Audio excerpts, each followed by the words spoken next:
በኩል ደግሞ የአትላንቲክ ማዶ ወዳጃቸው አሜሪካ የጀርባ አጥንቷን ኔቶን ላላ ያደረገች መምጣቷ ዛሬ አውሮፓን በሁለት አጣብቅኝ ውስጥ ከተዋታል። ይህም ቀጣዮቹን 2 እና 3 ዓመታት ለአውሮፓ የህልውና ፈተና፣ ለፑቲን ደግሞ ፍጹም የጥቃት መስኮት ሊያደርጋቸው ይችላል ይላሉ ተንታኞች። ከሁለተኛው የዓለም ጦርነት በኋላ አውሮፓ እንዲህ ያለ ስጋት ገጥሟት አያውቅም። ሩሲያ በዩክሬን ላይ የከፈተችው ጦርነት የቀሰቀሰው ድንጋጤ አሁን ወደ ስትራቴጂካዊ ስጋት ተቀይሯል። ፑቲን የአውሮፓን ድካምና የአሜሪካን የፖለቲካ ምስቅልቅል ተጠቅመው የዓለምን የኃይል ሚዛን ለመቀየር የሚሞክሩበት ወርቃማ ጊዜ አሁን እንደሆነ ያምናሉ።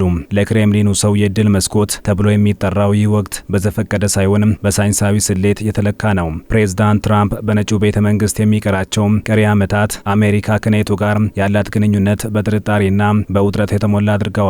ትራምፕ ኔቶን ፔፐር ታይገር ወይም የወረቀት አንበሳ ብለው መጥራታቸውና ወታደሮችን ከጀርመን ለማስወጣት መወሰናቸው ለሞስኮ ትልቅ የሞራል ስንቅ ነው። ፑቲን ይህንን የአሜሪካን የፖለቲካ ሽግግር እንደ ትልቅ ክፍተት ነው የሚመለከቱት። ትራምፕ እስከ ፈረንጆቹ ጥር 2029 ድረስ በስልጣን ላይ በሚቆዩበት ጊዜ አሜሪካ ለኔቶ ያላት ቁርጠኝነት ፈተና ላይ እንደሚወድቅ ሩሲያ ታውቃለች። ብዙዎች የሩሲያ ታንኮች ቀጣይ መዳረሻ ፖላንድ ወይም የባልቲክ ሀገራት ይሆናሉ ብለው ቢሰጉም አዳዲስ የጂኦፖለቲካ ትንተናዎች ግን የክሬምሊን ቀጣይ እርምጃ ከዚያ የተራቀቀ ሊሆን እንደሚችል ይጠቁማሉ። የሩሲያ ወታደራዊ ስትራቴጂ አሁን ላይ ያነጣጠረው ቀጥተኛ ጦርነት ላይ ሳይሆን የኔቶን የጋራ መከላከያ ስምምነት አንቀጽ 5ን ጥያቄ ውስጥ በሚከት አምቢጊቲ ወይም ግራ የማጋባት ስልት ላይ እንደሆነ ይነገራል። ፑቲን የሚፈልጉት ጥቃት ሰንዝሮ ጦርነት ውስጥ መግባት ሳይሆን ይህ ጥቃት ጦርነት ያስከትላል ወይስ አያስከትልም የሚል ክርክር በኔቶ አባላት መካከል እንዲፈጠር በማድረግ የህብረቱን አንድነት መሸርሸር ነው።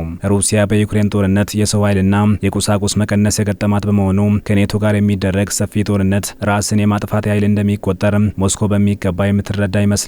በመሆኑም ግልጽ ጥቃት ሳይታይ ድንበር በመሻገር ከፍተኛ የስነ ልቦና ድንጋጤ መፍጠር፣ በከፊል ወታደራዊ አገልግሎት የሚሰጡ የንግድ መርከቦችን በመጠቀም በባልቲክና በአርክቲክ ባህር ላይ ትንኮሳዎችን ማካሄድና ስልታዊ ጠቀሜታ ያላቸውን ትናንሽ ደሴቶችን በድንገተኛ ወታደራዊ እርምጃ መያዝ ቀጣዩ የሞስኮ ስውር እርምጃዎች ሊሆኑ እንደሚችሉ ይገመታል። በአውሮፓ በኩል ደግሞ ምንም እንኳን የመከላከያ በጀት ቢጨምርም በጀቱ ወደ ጠንካራ ወታደራዊ አቅም ተቀይሮ መሬት ላይ ለመታየት ረጅም ጊዜ ይጠይቃል። የአውሮፓ ህብረት እስከ ፈረንጆቹ 2030 ድረስ የመከላከል አቅሙን ለማሳደግ ፍኖተ ካርታ ቀርጿል።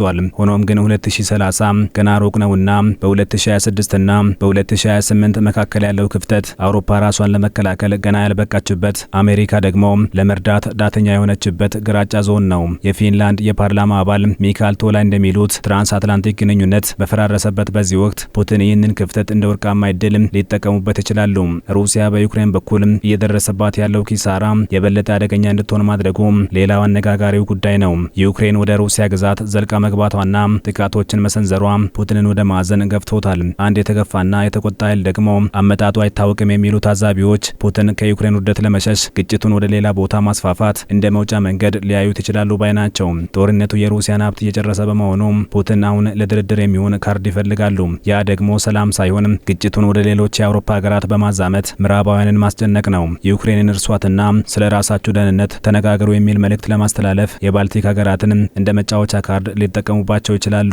ሩሲያ ሁሉንም የማጥፋት አቅም ባይኖራትም ሁሉንም የመረበሽ አቅም ግን አላት። ይህ ደግሞ ለዲሞክራሲያዊ ሀገራት ትልቅ ስነ ልቦናዊ ስብራት ነው። ታዛቢዎች እንደሚሉት የአውሮፓ ስጋት ትልቁ ምንጭ ዋሽንግተን ነው። የአሜሪካ የፖለቲካ አየር ሁኔታ ለአውሮፓ ሰላምና ደህንነት ወሳኝ ነው። የኢዳሩ የኮንግረስ ምርጫ ውጤት የሩሲያን ቀጣይ እርምጃ ይወስነዋል። ሪፐብሊካኖች ምርጫውን ቢሸነፉም ትራምፕ ደጋፊዎቻቸውን መልሰው ለማሰባሰብ ሲሉ በኔቶና በአውሮፓ ላይ ያላቸውን ጠንካራ አቋም ሊያከሩ ይችላሉ።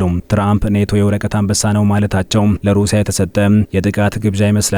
የአሜሪካ ወታደሮች ከጀርመን ከጣሊያንና ከስፔን የመውጣት ዛቻ ለአውሮፓ የጸጥታ ዋስትና ትልቅ ስብራት ነው። በተጨማሪም አሜሪካ በኢራንና በመካከለኛው ምስራቅ በኩል ራሷ ላይ ባበዛቸው ስራ ምክንያት ለአውሮፓ ከሩሲያ ጋር ተነጋገሩ የሚል መልእክት ልትሰጥ ትችላለች የሚለው ስጋት የአውሮፓውያንን ጭንቀት በይጥፍ ጨምሮታል።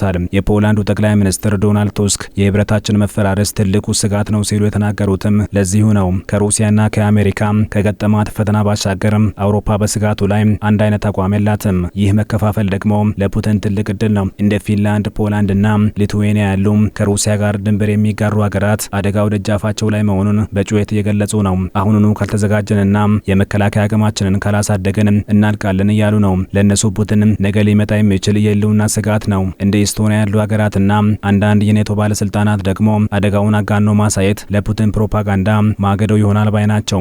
ሩሲያ በዩክሬኑ ጦርነት ተጠምዳለች፣ አቅሟም ተዳክሟል። ስለዚህ ሌላ ጦርነት መቅጠም አትችልም የሚል እምነት አላቸው። የኤስቶኒያው ፕሬዝዳንት አላርካሪስ እንዳሉት ማንም ሰው የዩክሬኑ ጦርነት ይነሳል ብሎ አልጠበቅም ነበር።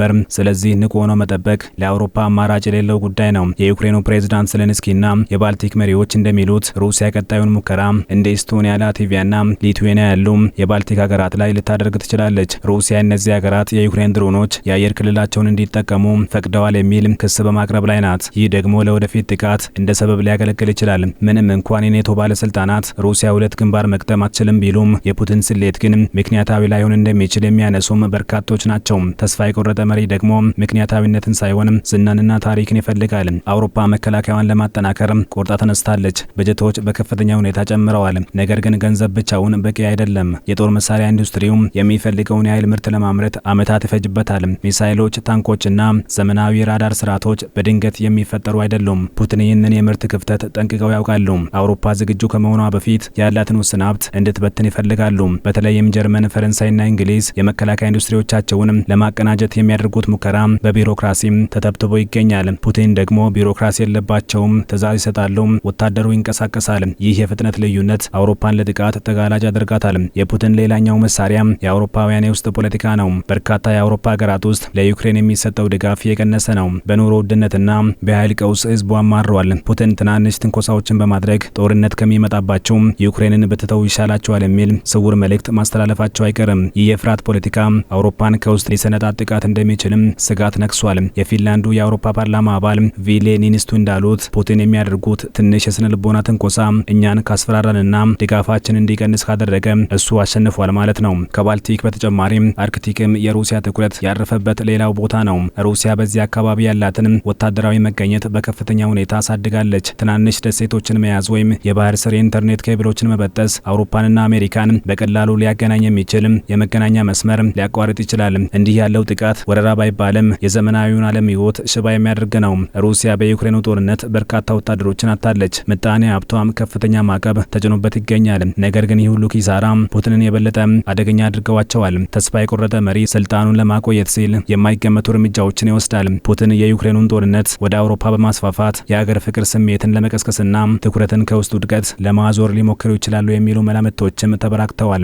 የፑቲን የእድል መስኮት የተገነባው በምዕራባውያን መከፋፈል፣ በአሜሪካ ድካምና በአውሮፓ ጊዜ ክፍተት ላይ ነው። አውሮፓ በ2030 ራሷን ለመከላከል የሚያስችላትን አቅም ለመገንባት በሂደት ላይ ትገኛለች። ነገር ግን እስከዚያው ድረስ ያለው ጊዜ በፖለቲካዊ ሽንፍር የተሞላ ነው። ፑቲን ይህንን ጊዜ ተጠቅመው በባልቲክ ሀገራት፣ በአርክቲክ ወይም በዲጂታል ዓለም ጥቃት ቢሰነዝር የኔቶ ምላሽ ምን ይሆናል?